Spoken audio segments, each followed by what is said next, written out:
Welcome to the Top Shelf Grumbling Podcast with Dan the Don Walls. This episode is brought to you by our sponsors.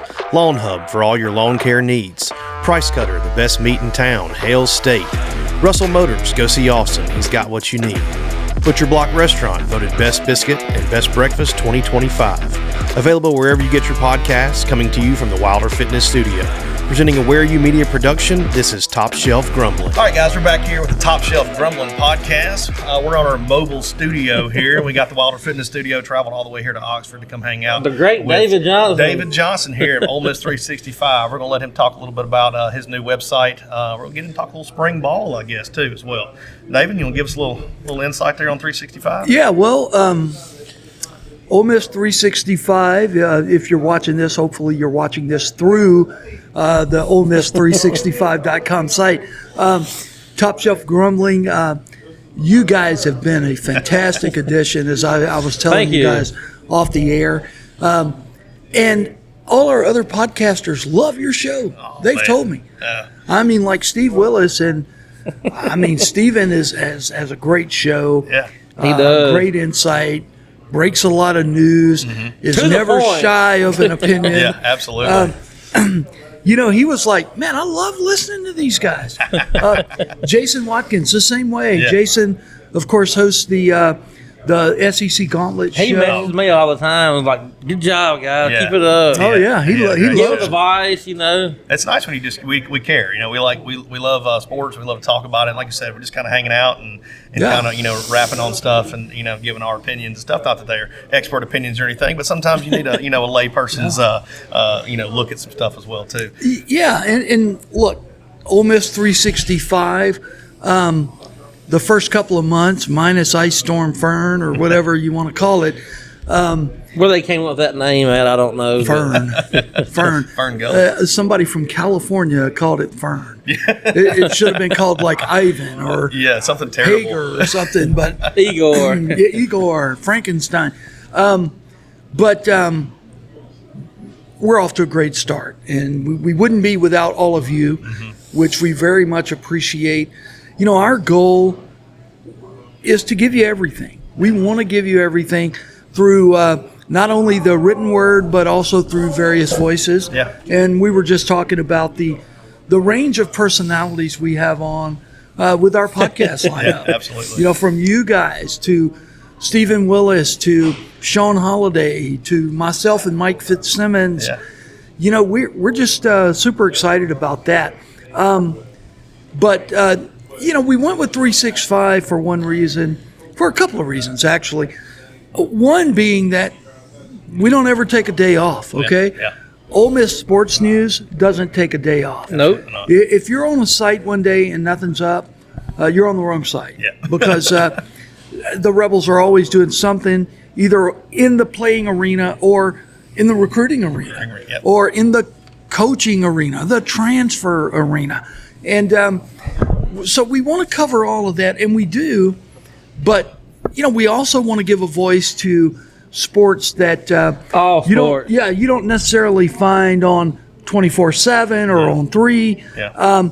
And those are the women's sports. Yeah. I mean, Coach Yo and her team, up until the last 3 weeks, really had a great season going. Yeah. Jamie Traxel and her softball program. Golf, both golf women's teams. golf, men's golf. Nationally ranked all over the board, Yeah, and look, everything that's put out on those guys is on our site. Yeah. Scroll down, look on the right-hand side under university releases, and boom, everything's there. And if it's big enough we think ought to be on the front page, it's boom, up top on the front page. Yeah. We're just excited. And, I've talked about my relationship with Pete Golding going back 30 years. I was fortunate enough. I was the sports editor at the town newspaper when Pete was playing at Delta State. Wow. And, I've told this story before, but I actually had, and I got to ask him if he remembers this.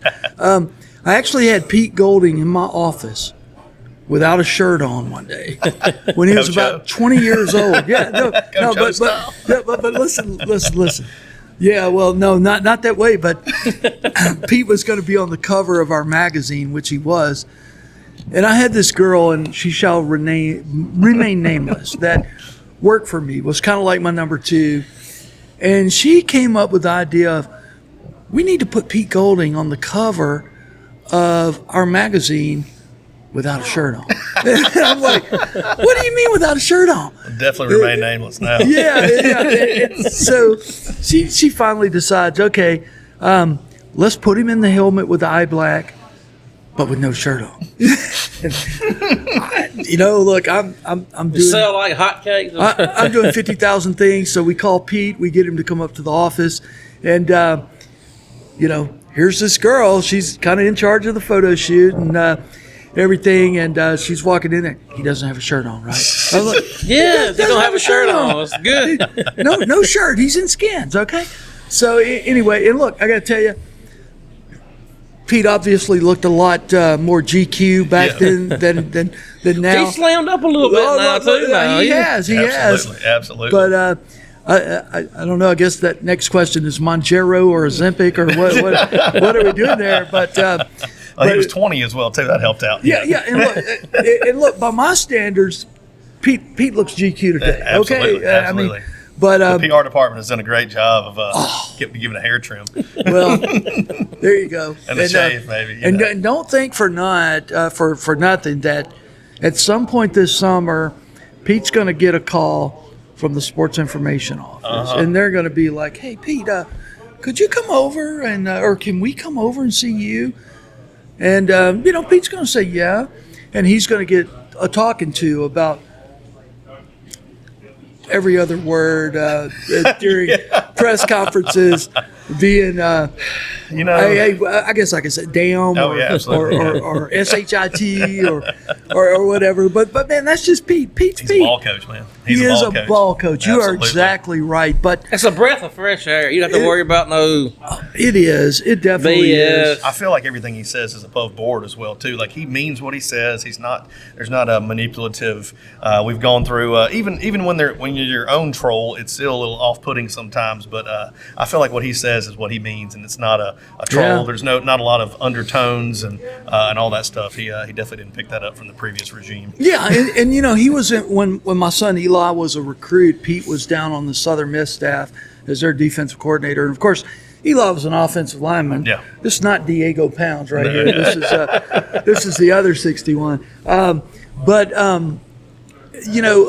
But Jeremy McLean, still the athletic director at Southern Miss, and they knew the Delta State connections that we all had.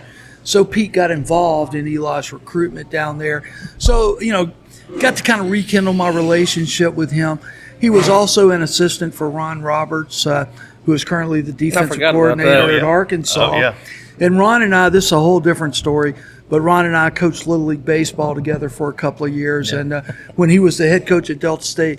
So he was a name that came up for maybe a defensive coordinator here as well, without too. We would have loved that. Yeah. Oh, that would be incredible, if it were to ever happen. But anyway, we're without one right now. Yeah, we I got you.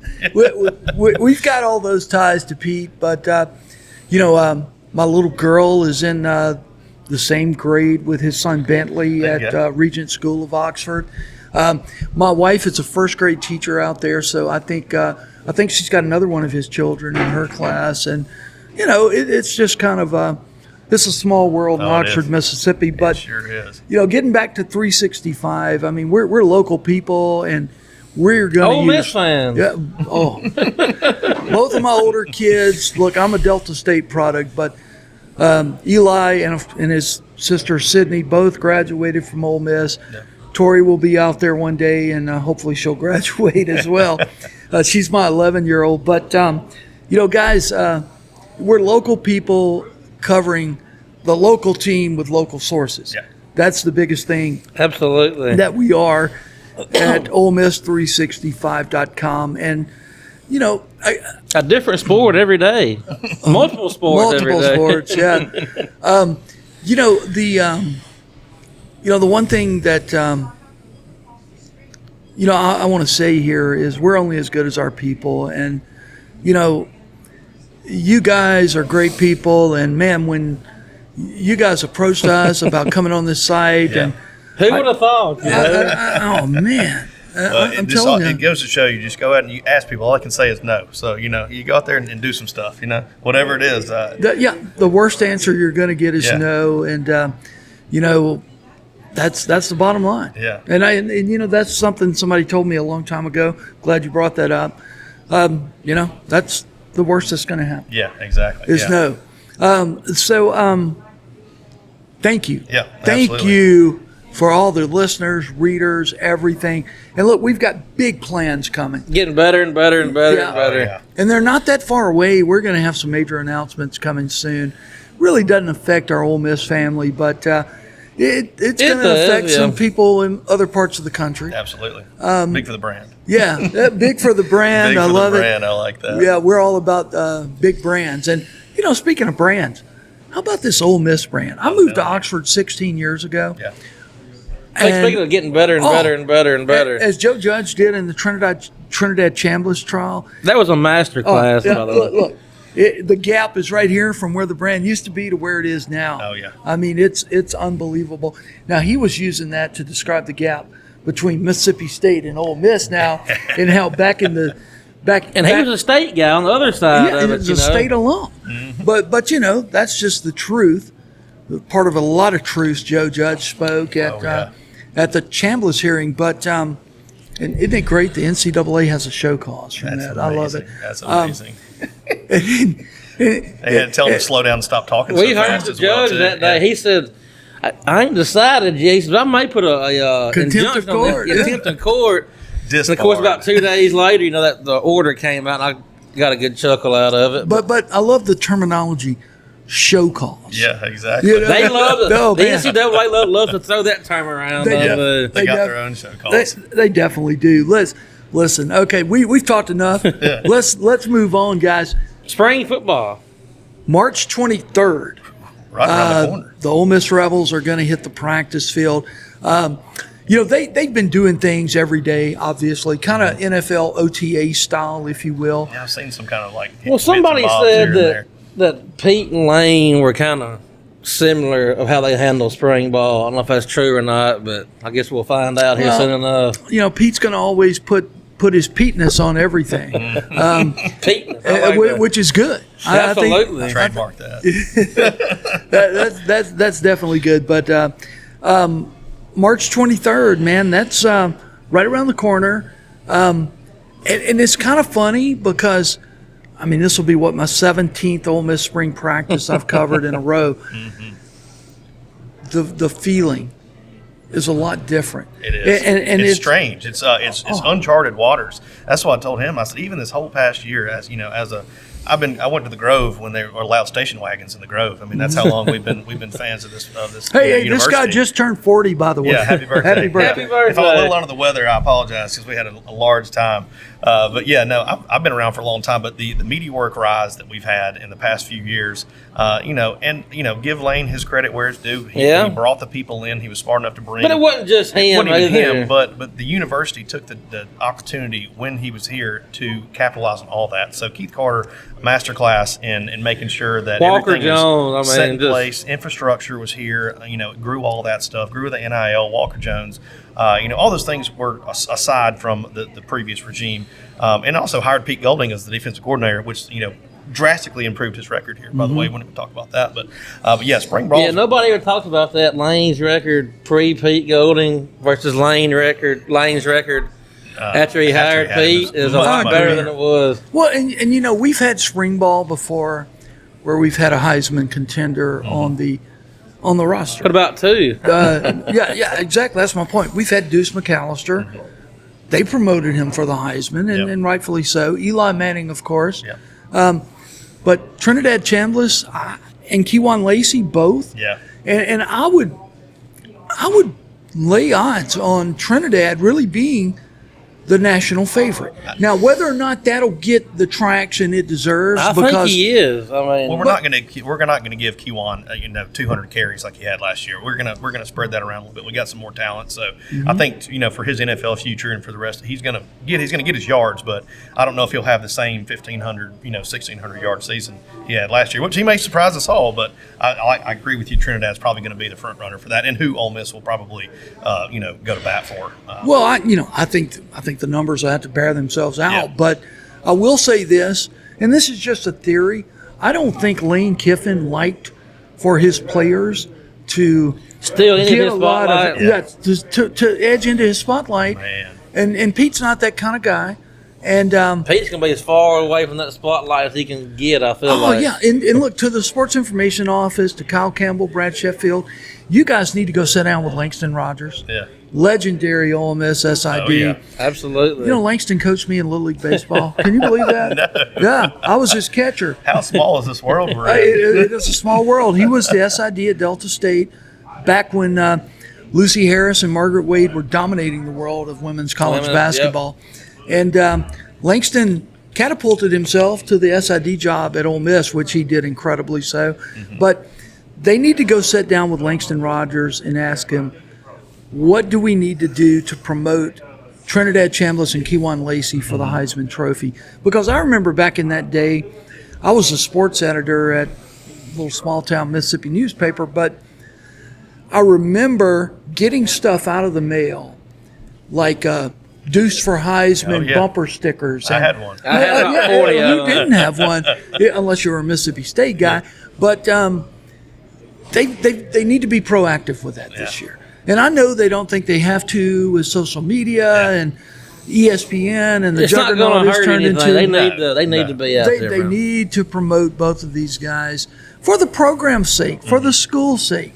I mean, I don't want to see the first list of Kirk Herbstreit's 10 Heisman contenders and no Ole Miss got me on there. Exactly. I don't want to see that. Yeah. I've already seen some lists, some top SEC quarterback lists that have Trinidad Chambliss at number 8 or 9. Oh my God! Like I have two. It's the most rage-baiting stuff you've ever seen in my life. That's the only problem is that anybody can make a graphic these days. Even I can. And it's sad though sometimes that the podcast equipment is too cheap and the graphics are too cheap to make. How about CBS Sports did their top SEC offenses?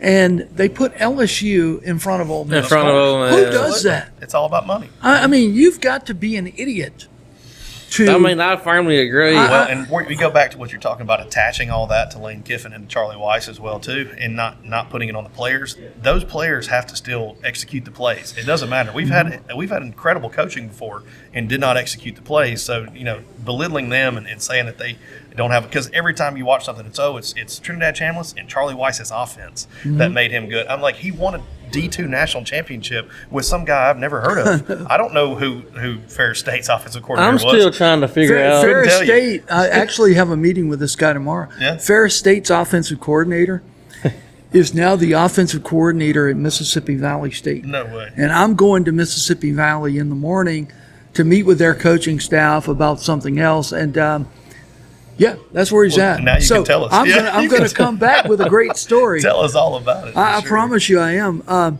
Terrell Buckley is now the head coach over at Valley. And he was on another great Rebel. Matt Luke's staff or Hugh Freeze's staff here? One or the other. Freeze, maybe.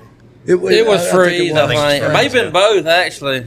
There's a little carryover. Yeah, no doubt about it. But March 23rd, we're going to have everything for you right here on Ole Miss 365. And, maybe we'll go out and podcast from the sidewalk that day. Absolutely. Maybe we can. They won't let us do it inside the fence, but right in front of the Manning Way sign. What the heck? And Ole Miss hired Lanier Goethe yesterday. I'm not sure in what capacity for sure, but I loved him as a kid growing up. He was the I may be wrong on this, but I don't think I am. He was the first player.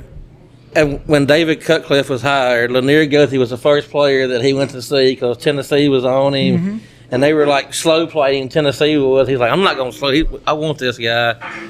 He had like 180 tackles, I think, as a Rebel. Listen. Chucky Mullins Award winner. Yeah, he was great. And I think you track that hire again, back to Delta State.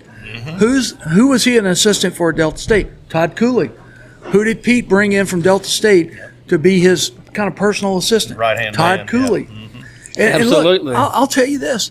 Todd Cooley is one hell of a football coach. Yeah. Okay? I'm Yes. not sure how we pulled that off, but I'm happy about it. it's again, Delta State has an unbelievable football coaching tree that really all started, honestly, with Ron Roberts. Yeah. It truly did. And man, I can't remember his name, but the former offensive coordinator at Stanford I can't. was on Robert's staff at Delta State, just like Pete was on Robert's staff at Delta State. I mean, you know, it's really amazing. And for years and years, with Boo Ferris, Bill Marchant, Mike Kennison, Delta State was known as a baseball coaches college.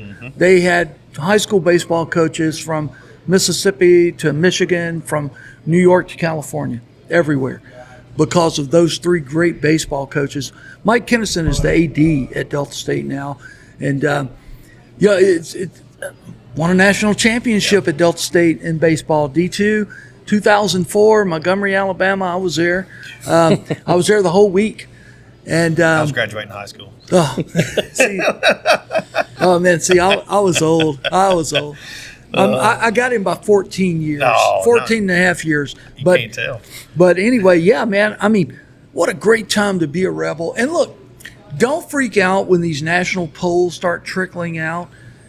And Ole They Miss mean nothing, They first mean of all. nothing. That's just for entertainment purposes only. If Ole Miss is not in the top 10, it just means It that doesn't matter, the yeah. people that voted in that poll, Good. they're You're good. misinformed. Yeah, well, and like I said, they're putting a lot of weight on the previous coaching staff being the reason why, and I don't agree with that. The No, I don't national agree with it at media, all. the national talking head media, me and him talk about, they're not very good at their jobs. They're misinformed on a lot of stuff. No, I mean, very often you can watch not the top games every week, but you get down to start watching those G5 games and everything.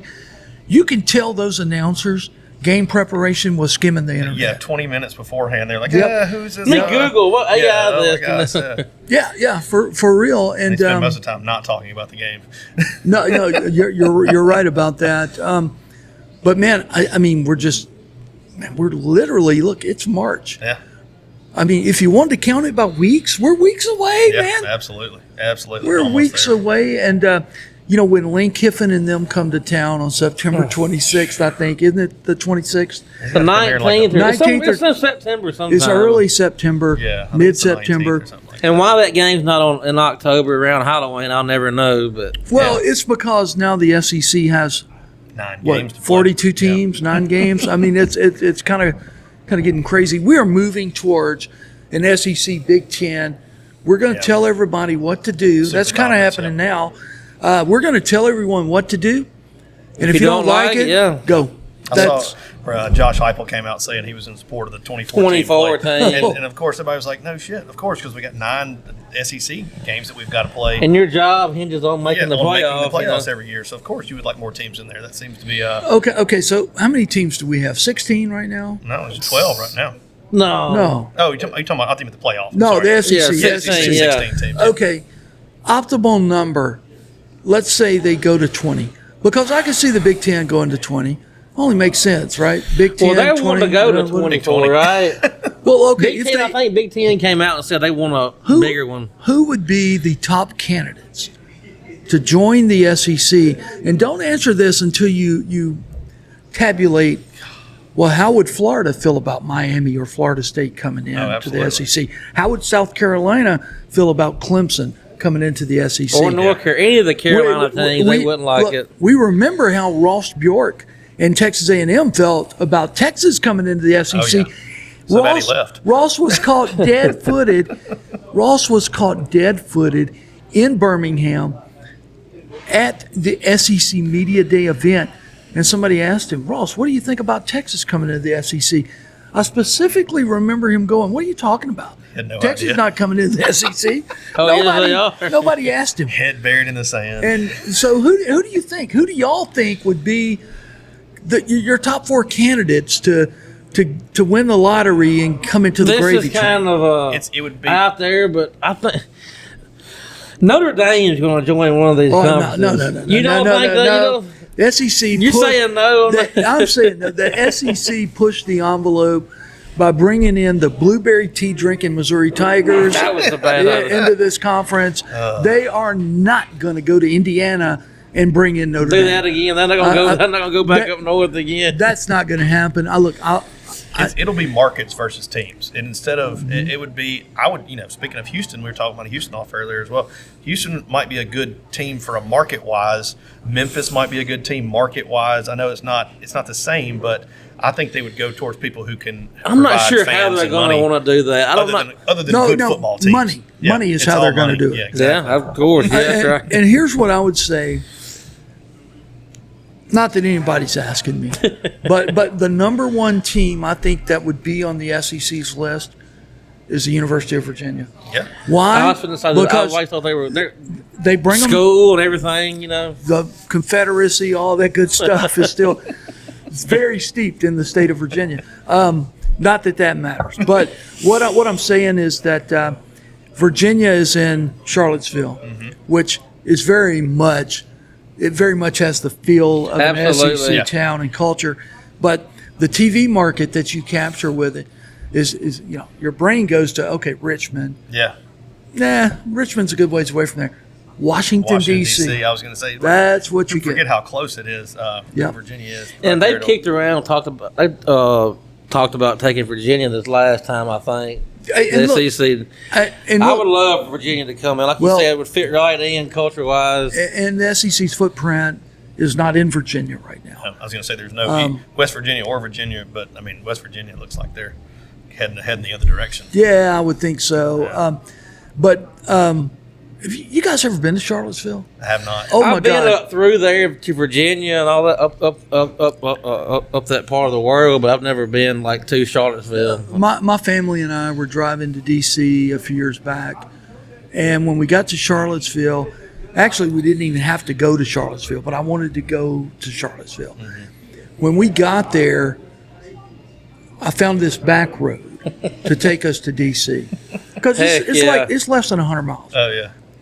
Every mile, huge antebellum tobacco plantation. Yeah, gigantic every ones. mile down this road. This is the most beautiful place I've ever been through up that way. It was unbelievable. Oh, the Blue Ridge Mountains. Oh, yeah. SEC fans. and all the rivers and stuff flowing through there. That's what I remember about it. Blue Ridge You Parkway is ought to wild. pull for Virginia because you'd love going Love there. to go there. Yeah, I mean- absolutely. Take the Blue Ridge Parkway and go up. It'd be nice. So that gives you the state of Virginia. So how Hey. many teams? How many You'd other have to get teams four. we going You'd to have to take? get four more. So If you got three? No, 16. three Yeah. more. You'd have Yeah. to get three more teams. besides And that. look, so you just go south of state. There's no SEC representation in North Carolina. No. I would love to have North Carolina.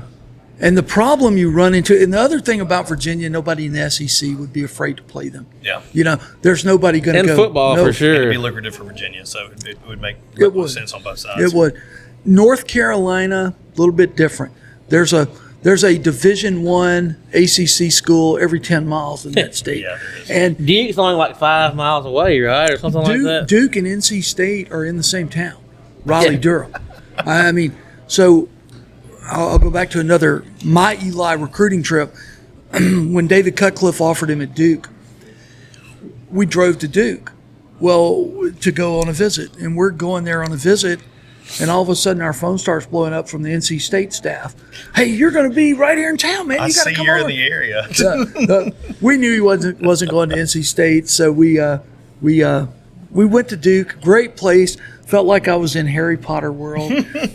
I mean, I'm not kidding you. Every building out there It's 100 years old. is like 300 years old, man. I mean, it looked like. I was looking for Harry Potter to jump out the window. cobblestone streets. But the thing I remember about that day is that Sunday at like 1:00, Duke and North Carolina played there in basketball.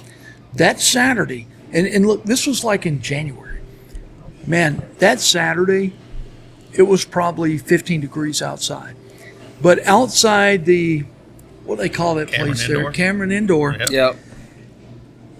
They camp out in front A of that thing. couple In a tent. thousand college students Yeah. in tents. Yeah, with buddy heaters, Mr. Buddy Heaters over here. Yeah, and you know, one of those big ESPN camera cranes Yeah. driving through the campground, filming everybody, and you know, It's big time. and they asked us, "Hey, you guys want to stay for the game?" But Eli was obviously in high school, and he had classes on Monday. Right, yeah, we want to stay, but we better than not. we didn't. But anyway, that was fun. But I think somebody in North Carolina. I mean, and look, Well, you and could look, get both of them. You could do NC State and North Carolina. Yeah, I don't think Duke those are option. I mean, I wouldn't be opposed to it. they But would be in men's basketball, women's basketball, softball, and baseball. yeah, They'd but- be fine. But football, you'd And they probably made be some looking at strides. Vanderbilt. Yeah. But and again, this day and age is Vandy's proven it's all about whether or not you put the money Exactly. That's into what the that's what I program. said. Follow It the didn't money. take long either Yeah. for them to start winning when they put a little money That'd in. be the last thing they would worry about is if you were competitive or not. Yeah. I hate to say it, but Well, it would be. and then you've got state politics that will have to run its course. If North Carolina's invited and NC State's Right, not, they're gonna be like, well, that's not going. Yeah, it's They kinda just say they ain't gonna biased. sign off on it. And- so I'm not ready to say anybody from North Carolina is going to be, unless Wake Forest wanted to join and the SEC took them, Yeah. because they'd be like, whew, thank goodness we got rid of those guys. But I don't know about North Carolina. It could be two, Yeah. but if it's North Carolina and NC State, and Duke's a private university, Yeah. so I don't and you know. go look at the Florida teams too. I don't think Florida State had their chance to join back 80s, 90s sometime. I can't remember. And supposedly there's still some hurt feelings over that. And Florida State's never going to be an option to join the SEC. Is what I've always have heard. But You talking about from SEC side that they didn't, yeah, didn't join? they SEC side was kind of butthurt that they turned the SEC See down. that? I can But see that. Well, and when you jump into Florida, you're jumping into the first state where a member institution Already is. is going to say, hey, no. we like to be the only school Right. in We've the already state. got recruiting, against And them they're already, a charter member of Florida is, I think so. Well, let's look out west. Anybody out west? I mean, because the footprint goes as far west as Texas A&M and and it doesn't Texas matter right anymore. You now. just get on a plane and fly there. So Well, I Another take, Texas school, maybe. I take issue with that. Yeah. I think it does matter it does. because we want to feel like we're at home in Yeah. the South, even when we're on the road. Yeah. And the culture thing means something. And I firmly agree. and I get back to the whole Missouri thing. I've got nothing against Missouri, yeah. but and Didn't competitively make sense. they've been just fine. They're middle of the pack in most things. that was a market pick It for was, us. but- I mean, but- that's all that was, I think. But really and truly, St. Louis and Kansas City, the two biggest towns in Missouri, they're both professional towns, Yep. pro sports towns. Plenty of pro sports. I mean, it's saturated, So I mean, I don't know. I wish we would have took some of the Carolinas or the Virginia teams then. You get Brett Malema in Illinois. Well, that's just Big Ten fodder. But I was on my way back from Chicago a couple years ago, and I'm not paying half attention to anything. So Urbana-Champaign is right off the interstate. But when I say right off it, you literally have to drive 2 miles off of it before you see anything. So my wife is driving, and I don't know, I'm listening to a game or something, but she's like, well, here's a little town. I'll try this. And I'm like, okay, whatever. So she takes the exit, and she's driving along, and finally we pull into Urbana-Champaign, and I'm like, they just played Indiana at home in football. There's not going to be a hotel room anywhere in this town. Well, it might be. After she checked the first 10 or so, we went on down the interstate. Not we're going to find one. But no, I don't think it'll be a Big Ten school, just like it's not going to be Notre Dame. Yeah. I hope not. That's but sacrilegious in the SEC still. I mean, we want a place where there is sweet tea, not blueberry tea, but sweet tea. Blueberry tea. Biscuits. Is that a thing in Missouri? Oh, my God. I didn't know. It's a news to me. look, you go Very to, sweet tea. you go to Missouri, go to Branson, and try to order sweet tea. Now, my granddad was from Sykes, and I've been up there a few times. I never have had That's either. just right across the line there. Yeah, it's I right mean, there. extreme southeastern Missouri is where Sykeston is. Yeah, that's where they throw rolls. Somebody said that's the line where they say you guys and y'all, but I don't know if that's true or not. It really is. I mean, look, we It's the go first to question on the test of any of your SEC. Do you say you guys or y'all? Yeah, that's a good litmus test. the first- You yeah, guys, litmus exactly. anything Yeah. other than y'all, get out. But you know? we've been taking. I mean, we've had kids. Eli's 27, so really ever since he was about 5, we've been going to Branson every other year. Dude, they still don't know what sweet tea is. No. It's Blueberry, sweet tea. strawberry, something like that. If you say nabs, they look at you like, What is that? What's that now? yeah, cheese and crackers. That's what you call it. That'd be a good question on the litmus test right Yes. there. But I don't think you go north. I could see going as far north as maybe Louisville, but I don't know if Louisville is armed to become an SEC program Yeah. right now. That's kind of the, like, Maybe. I was gonna but say that earlier maybe about not. not I getting, don't know. not getting Big Ten teams or not getting Big 12 or previously Pac-12 teams. But once you do that, you have to step down in competition, basically, to get American Conference, team like that or something. You're giving up prestige and team Well, name and stuff. and for that. what are the Kentucky Wildcats going to say about that? They're not going to like that. Okay, Absolutely Arkansas, the state of Arkansas State, that's not even a starter. No. Oklahoma, there's no way in the heck they're ever going to allow Oklahoma State to Nope. come in unless it's done like the Texas deal was done with A&M.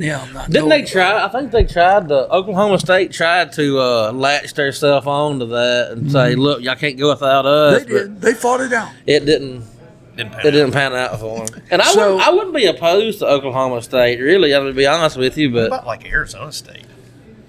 you could go. That's a little too far. I know, but what I'm saying is that you're at that point. You're like, all right, Oklahoma. Like, what's the line? Yeah, but okay, you're an Ole Miss fan. Put yourself in this shoe. And nowadays, you don't ever know if you're going to be home and then away or away and away. And what if you had 2 years in a row of having to go out to Tempe? Yeah, exactly. Sounds to play terrible. Arizona State. It's a long way up there. That's a long way. For year one, everybody would be like, "Oh man, this will be fun." Yeah. And then you get tired About of it. that fourth year, like, nah. What about the 20th year? I mean, that doesn't fly either. They would So definitely be true home games for both. But both we're teams. going to Just home games. expand. no, there's no doubt. And I don't know when or anything like that, Well, but probably what's going to have to happen is some already member SEC school is just going to have to swallow it. Yeah. Like South Carolina's just going to have to go. Clemson's in. Yeah. Florida's going to have to go. Miami, or as you were talking about, Florida State, you're in. That's where expansion happens, I believe. That's if not, you're thinking about like UCF or Memphis or like these. Like I you could said, see maybe doing one like that, but I just don't know. What I'm saying is it would have to be literally market money driven, not football. It would have to be like an SEC game that's slated every year, like a non-conference game. They're making money off of it, but the competition. And wasn't is it gonna Memphis be, that Memphis tried to pay? They got FedEx to pony up like I'll try to get the Big $300 12. million or whatever it was, and the Big 12 still said no. Look, Well- I've been listening to Memphis radio since I was in the third grade. Bless their hearts, those Memphis fans. They had been trying to get in a conference for 30 years. All 2,000 of them. Yes, and of they Memphis have, fans. I and mean, they I'll be have honest not with you. got even one yet. I used to be the publisher of a magazine in Memphis for the University back of when it was called Memphis. State. No, they had just changed the name. But I think I was like 15 when they got out of the Memphis State stuff. But That was always a good joke to yeah. prod them with. No, I get it. But here's Tiger the deal. High. They have about 2,000 just blue and gray dedicated to the Nail Tiger fans. And you can see Love all all the 2,000 way. at the Liberty Bowl. Yes. And then everybody else, look, Memphis is an Ole Miss town, first and foremost. Then they're the Tennessee fans, the Arkansas fans. Yeah, people forget Arkansas, just right there across the Yeah, river, across the river. And but to be honest with you, their core fan base is very small. And you can see it, as you pointed out, at the Liberty Bowl when you go to games that they're not playing Ole Miss. No. The 60,000 you see inside the Liberty Bowl when it used to hold 60,000 doesn't hold that anymore. We were up at the Children's Museum with my grandson earlier this year, and I looked across over there, and oh my gosh, half the Liberty Bowl is now gone. It's gone, yeah. But the fan base is just not that big. And Memphis is a funny town because the Grizzlies are about to leave. They're going to Nashville. You think so? No, gone. I gone. hope not, but Gone. They are gone. We'll be bringing in an Arena 2 football team soon. It'll probably be Charles Stackhouse and Eddie Strong's group that will be playing at the Liberty Bowl. Yeah, see, all those guys, those are my heroes growing up. Charles Stackhouse, Eddie Strong, I was Lanier Goethe, Omega Experiment. They were both up at our prospect camp at Olive Branch High School. I seen that. They're both up there. Man, both so great. They're so cool guys. But speaking of which, and if you guys don't mind me throwing in this plug, this Saturday, March 7th, we're going to be at Meridian High School. Oh, yeah, I saw that. Yeah, prospect camp number 2 for 365. The first one, when you said, went very well, right? It did. We had about 200 kids, and we're expecting. Oh, that many? Yeah, we're expecting maybe 350 this weekend. March 22nd, which is a Sunday, we're going to be over in the Delta at Cleveland Central. Okay. And on March 28th, we're going to be in San Antonio, Texas. A lot of big timing. A lot of them coming up. I didn't know you had that many coming. I knew you had one on the 7th, but I know. Yeah. More. Well, keep them coming. It's kind of twofold. Number one, it puts us face to face with the best high school football players out there. Absolutely. And number two, we're building a profile database so we can take their photos, get all their information, and get it into our system. That's great for the kids. Kind of speaking of the recruiting trail, have y'all noticed the caliber of kids that Pete Golden are getting in on 4 and 5 stars? Oh, yeah. And the staff that he put together is just Frank Wilson. I mean, it's unbelievable. I can't wait to watch this staff get to work and really. I know they already are, but I can't wait to see the fruits of what they bring in because it's going to be. Well, if you noticed, Ole Miss finished number 3 in the nation last year in the national polls, and that's what you're recruiting with. Yeah. You're not This it's not from the ground up anymore. No. Yeah. This is not the Matt Luke era. It's not even the Hugh Freeze era. Okay, this is It's a different world. It's the golden era. It's the golden era. Oh, that was bad. My man's got words. I'm always good for 1 or 2 of those. How about that? Good drop. That's good. That was good. So let me hush, and you guys, where else are we going this morning? Well, you want to talk about? I got a little something short and sweet about Coach O. Coach Yo, we have to. He always think I'm saying Coach O. No, time we go, Coach Yo. I thought you said Coach Joe too. Yeah, there you go, Coach Yo. I was like, who's Coach Joe? Coach O, look, the ice storm hurt them. 4 games in 6 days. They got a bye in the SEC tournament coming up. I think they're going to pull their bootstraps up and get this thing back on track and win a few games here in this in March. Maybe I'm wrong. You don't think so? No. And look, Seraphino's hurt. Okay, she's injured. I've been told that Cody McMahon, who is our everything, superstar, what an incredible transfer, is beat up more than we know. Oh yeah, I didn't realize that. Yeah. So maybe not. Look. In adversity is adversity. Every team faces it. Period. And she's earned the benefit of the doubt on this for sure. No matter what happens, if we lose the next 2 games and go home, I'm not going to think any different of Yo. No, not at all. She's built this. This is her program. But people forget how we were in the crapper now when she took this thing over. Oh, worse than that. I mean, worse my than goodness. That. It was 25 years of basically nothingness. But okay. I was watching something the other day. Look, did you know Alabama played 4 top 10 teams in a row? No. Yes, they did. We were not the only people that have with that kind of schedule. And adversity is adversity. Yeah. I hope they can overcome it. What I saw in Gainesville against Florida and in Oxford versus Texas A&M gives me very little hope to think somebody's got a magic bottle back there that they're going to break out and unscrew the lid and pour it on everybody. And everything's going to be fine. And everything's going to be fine. Because, and look, it's because of a testament to the quality of league they play in. Yeah. Look, they may beat Texas A&M or Auburn, whoever they end up playing on Thursday. They got a first round bye. A&M and Auburn, right? Yes. But then waiting for them on the other side, Texas, I believe, the Longhorns. Yeah. And even though they played the wheels off no, it's Vanderbilt. Okay. They beat Vanderbilt, earlier right. in this season. Vanderbilt is a team that has progressively gotten better since that point. Ole Miss is a team that has progressively gotten worse. Yep. And I mean, I'm just going to be honest. I love true. Coach Yo. I love Coach Q. Coach Q does a weekly show with us. But to expect that, they're going to all of a sudden just get back to where they were only 3 weeks ago. I forgot about what you call it being hurt. Not McMahon. What's the other one we said was hurt? Seraphinu. Yeah, I forgot about her. Yeah, and look. And Yo has said they missed her. I forgot about that. Well, and you think about this. I mean, what have they done with Cody McMahon? They had her playing like a power point guard position.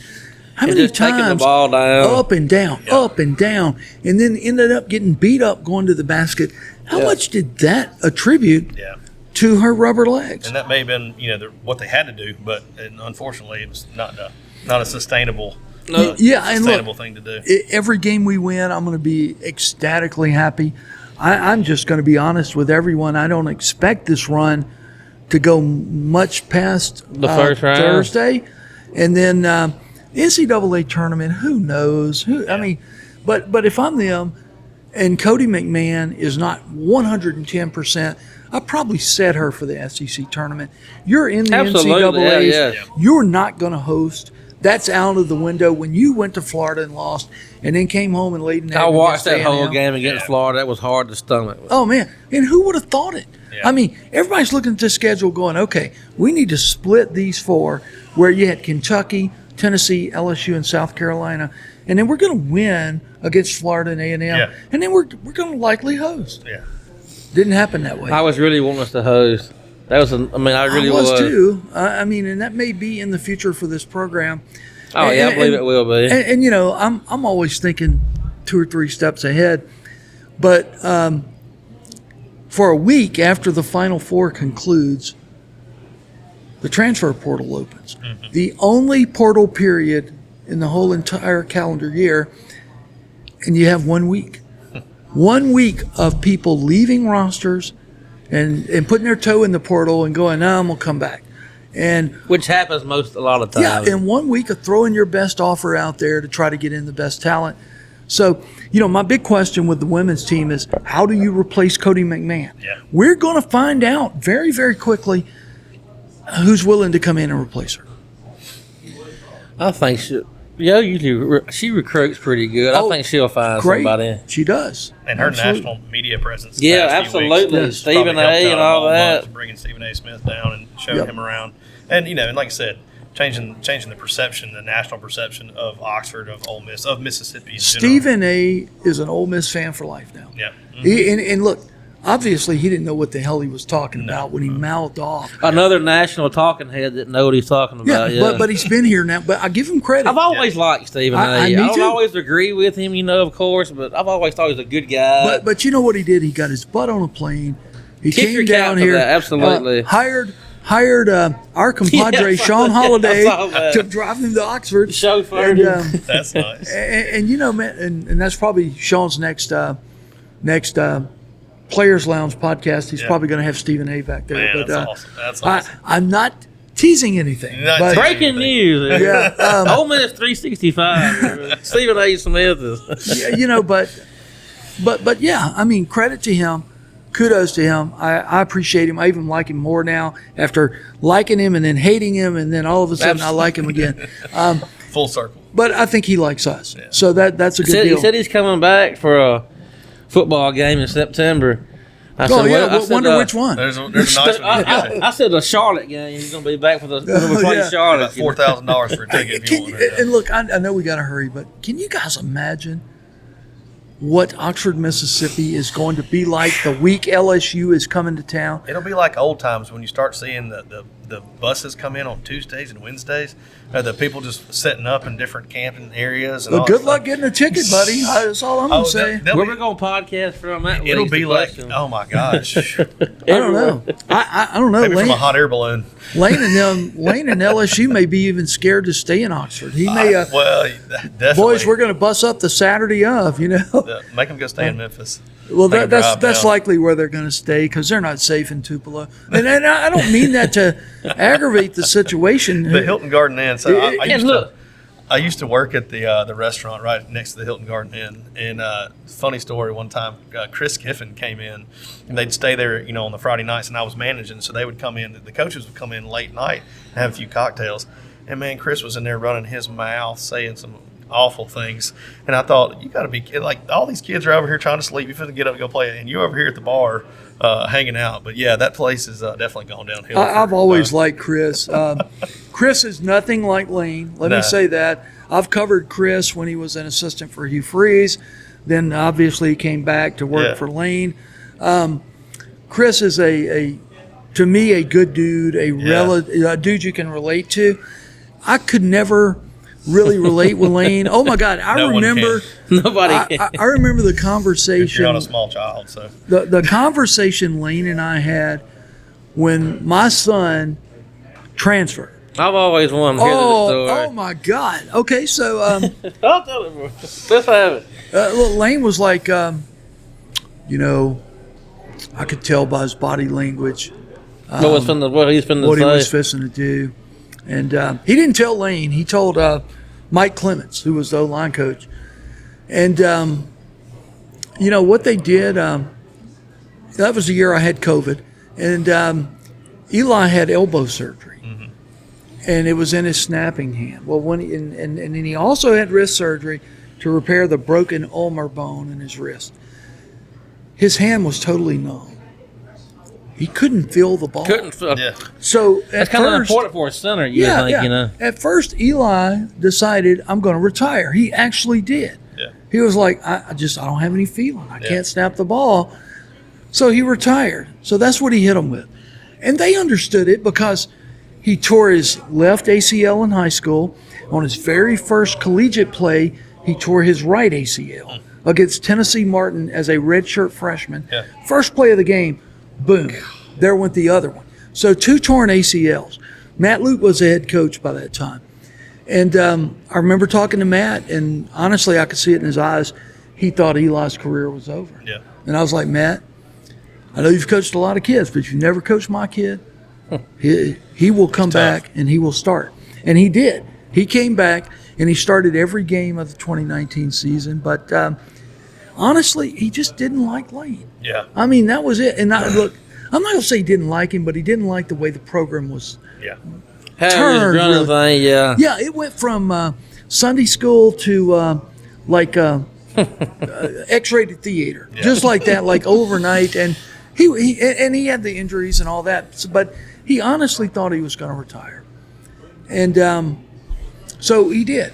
And then about 3 weeks later, the feeling comes back in his hand. Yeah. And the doctors had All of a always sudden told come him, back? the doctors had always told him it's going to take a little while. It's going to take a little while. One day, your feeling's going to be back. Yeah. As soon as it came back, he was like, man, I'm getting in the portal. So he filed the paperwork, got in the portal. He couldn't stay because he had lost 3 weeks of practice. Oh, yeah. And You're they, way he behind knew the he was eight ball. behind the 8 ball. Yeah. So, and you asked for this story. That's why I'm telling it all. I've So- always wanted to know. yeah, so he gets in the portal. Well, then all of a sudden the phone starts blowing up. It was Texas. It was Arkansas. He had offers to both of those programs, but they wanted him for depth. Yeah. He Right. was not going to start at Texas or Arkansas. Yeah. They were going to bring him in as a number 2 guy, just in case. So he was like, I don't want to spend my last year putting on a costume every Yeah, Saturday exactly. and hanging Stand out. there. I want to go So- play somewhere, Yeah. actually play. Yeah, and then, all of the other suspects, Southern Miss offered, Middle Tennessee, Arkansas State, South Florida. But he got this call one day, and it was from Doug Martin. He was the head coach at New Mexico State. And Doug was like, I need a center. And he said, I know you. He said, because we played y'all last year. Yeah. I remember you. Yeah, and we've got a place for you. And I remember Eli coming in there going, well, New Mexico State offered. And I was like, okay. Thinking, he's probably going to Middle Tennessee, Yeah. or Tulane or somewhere. And he was like, I want to go out to visit. But COVID was going on. Yeah. Nobody was having visits. So we couldn't go visit. So he talked to them, Zoom talked to them. We Zoom talked with Mario, the AD, Doug Martin, the head coach, O-line coach. And, they would always set up in front of these mountains out there in Las Cruces. And in the background, Look at this, baby. it happened to snow out there for like the first time in 30 years. The mountains were snow-capped. It looked like Colorado. And Eli was like, I'm going out to New Mexico State. I'm like, son, you've never been to New Mexico. He got in his truck. I'll never forget it. It was New Year's Eve night. And said, I'll see y'all in the spring. And off he went. And the Athletic actually wrote a great story on his trip out there and how he was driving into total unknown. Yeah, unknownness. That's a great story, too. And have you read that story? I have, but I'm going to now. I'm going to have to get it to you guys. Yeah. But anyway, we went out there, and his mom and I did not go out there until the spring game. Mm-hmm. And they played Texas El Paso down in El Paso for the spring game. For us, it felt like we were on Mars. I mean, we're driving in out there. That's what it looks like out there, doesn't it? Oh, man.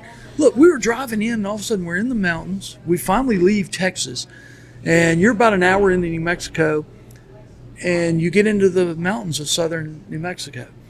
And there's this little town called Ruidoso, and it's about an hour from Las Cruces. Ruidoso in March, no, it was April, was probably 45 degrees. Mountains were snow-capped, green, alpine looking, forest and all that stuff. Big ski resort there. And then 30 minutes later, all of a sudden, we're in the Chihuahua Desert. It is 98 degrees in April. There's not a tree anywhere around and nothing but desert. And that's Las Cruces for you, basically. You get all the Now, difference. Diego Pavia wasn't there No, yet. Diego came, I think, the year after Eli left. Their quarterbacks were, can't think of his name. And anyway, they had two different quarterbacks, but neither one of them were the caliber of baby boy Diego. I remember watching Pavia. I watched a lot of football, gambled on a lot of football. And I was New Mexico State played a lot of Tuesday, Wednesday night games. I remember thinking, I don't know who this damn quarterback is. If I needed one next year, I would give this guy a look. And of course, he ended up at Vanderbilt. But well, so did his head coach, and so did his offensive coordinator. I forgot about that. That worked out well for them. Oh, Jerry Kill. Jerry Kill, yeah, big time.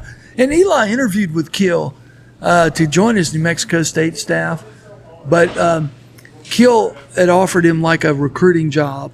And Eli was like, no, I'm leaving. I got to be on the field. And I wouldn't want to be on. So Keep me on the field. That's a big deal. Of all things, he took a job at Anderson University in Indiana, which is about an hour east of Muncie, Indiana, where Ball State is. Ball State was one of the schools that offered him out of the portal, and he had built somewhat of a relationship with the O-line coach there. And they needed an offensive assistant, and he had saw on social media Eli had taken a job at Anderson, a D3 school right down the road, and they called him up. He went in and ate lunch and went to work at Ball State. So they the coaching, once you get in, you're in pretty much for life, unless it burns you out, buddy. Yeah, I mean, and then. Unless you screw the pooch yourself. Oh, look, man. I've had coaches call me and go, hey, Dave, man, you know of any, like, insurance salesman jobs open? And, I mean, I'm like, well back off the ledge. Yeah. I mean, man, I just don't want to do this anymore. I don't want to lie to kids anymore. I don't want to deal with kids' problems anymore. Have to kiss 17, 18-year-old butt and their parents and their uncles. I mean, my God, it have to be. Oh, it's horrible, guys. I can only imagine. I mean, when we all played, it was like, the coach was the man. It's always went on, kind of, but it's not. Nowadays, it's more even just. To see some of those NIL, like not even just the money offers, but like follow me around with a camera and give me all these tickets to these games, and I need this kind of exclusive. It's more like a pro contract than it is anything. And you're right, but I will say this: as the parent of a former SEC football player, you see things that you're not supposed to see. And I can't tell you how many nights, like on a Wednesday and Thursday night, my son would show up at the house with 5 of his O-line teammates. Hey, Dad, can these guys eat here tonight? They don't have any money. Yeah. And we fed them. Oh, yeah. We Absolutely. fed them, and which was not against NCAA rules. Absolutely you can give not. a kid a home meal. But Just couldn't sleep on the I'm couch. surprised it's not against the rules. Just But, can't sleep on the couch. But you know what though, and obviously we're filming from our Starbucks studio here in the Oxford Kroger. But I was in Kroger the other day, and one of Eli's really good friends at Ole Miss was Ben Brown, who good player. played center in the Super Bowl for the New England Patriots. Yeah. And so we bump into each other, and Ben was one of those kids. I knew him before he came to Ole Miss, but through the recruiting circles. But man, we had such a great conversation in here, embraced, and we ended the conversation with both of us saying "love you," and man, that just meant the world to me.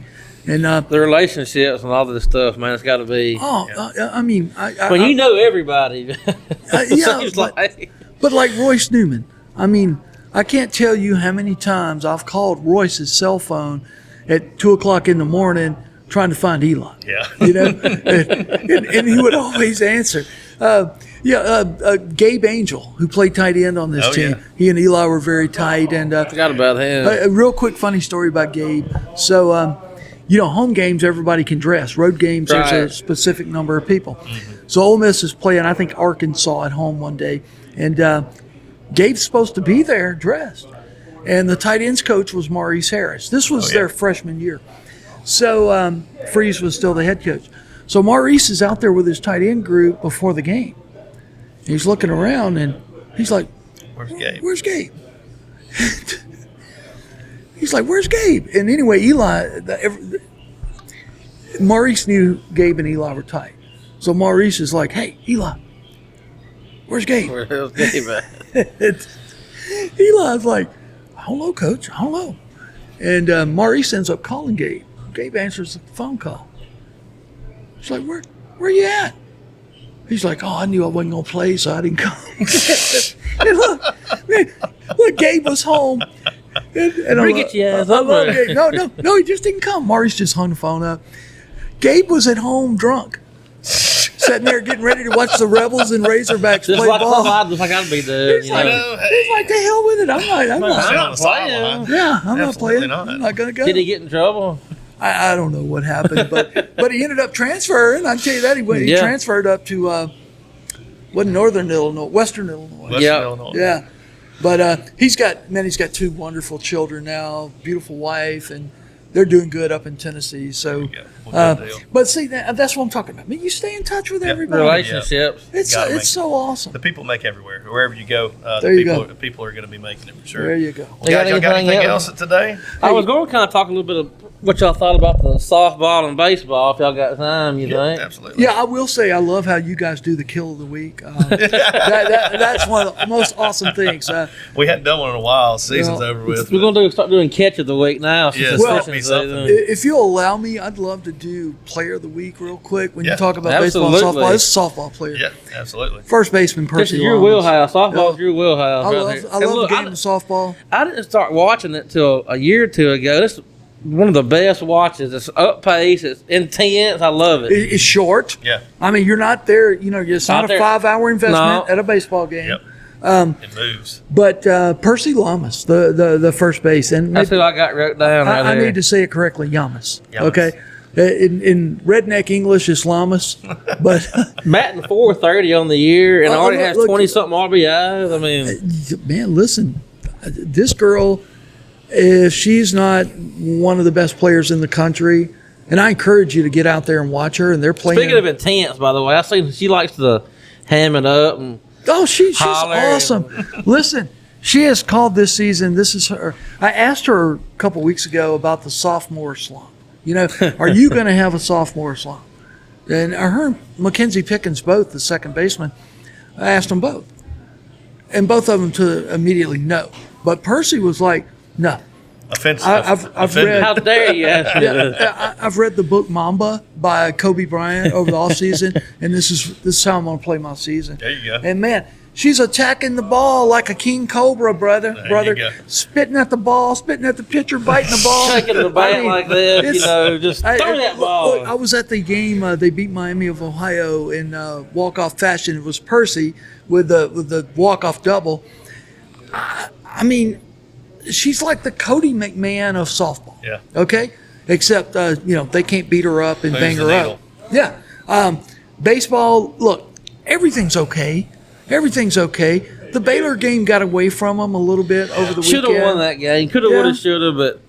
And, back on the softball for a second. Yeah. 16-5, Bama coming up this weekend. What do you think about this team? You think they got a? I know we got some transfer pitching coming in. Came in. Yes. Can Basically, they? Are they good enough to go back to the College World Series? they are. And going back to the College World Series, look, there's a lot of luck involved in that as well. Absolutely. But, I fully expect them. We're recording this on a Tuesday morning.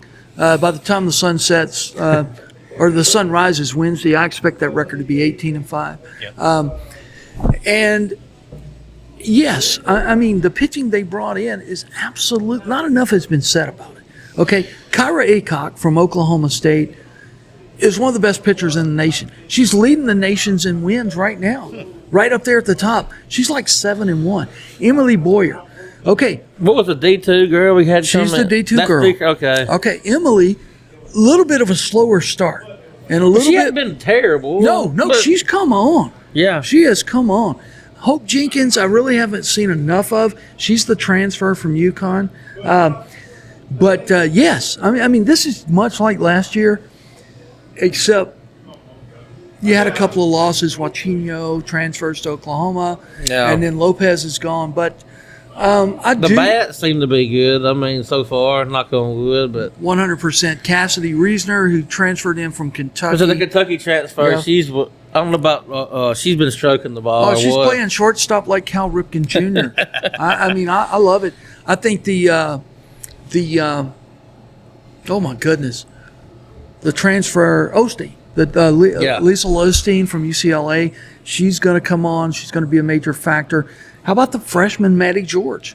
I mean, she's just stepped in. She's having a freshman season similar to what Percy Yamas and Mackenzie Pickens put together last year. I'm